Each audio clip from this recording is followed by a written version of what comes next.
in case you missed it, I want to move on to what this day is, and that is International Women's Day.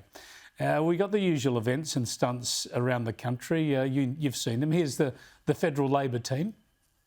It's great to be a member of the Labor Women in an Albanese government caucus. There's a lot of us, more than half the caucus, which is fantastic, and just so proud to work alongside such incredible, inspiring women. I'm really proud to be part of a movement that has contributed so much to bringing more equality, more opportunities to Australian society. International Women's Day is an opportunity to celebrate how far we've come, to be grateful for the fact we've got choices that weren't available to our mums and our grandmothers.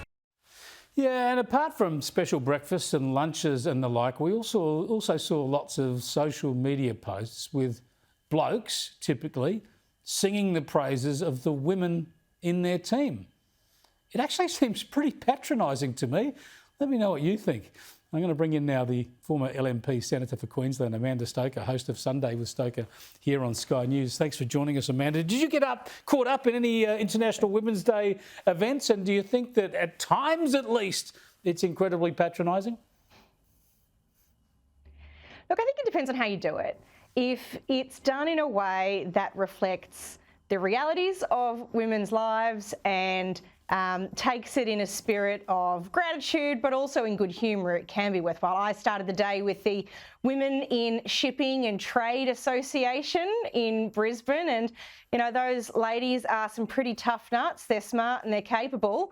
You can't sort of patronise them with some soppy words, but it's also a really good chance to have some home truths with the women around us about how you kind of can't have it all at once, but you can do a lot of really wonderful things if you're prepared to pick a couple and focus on them.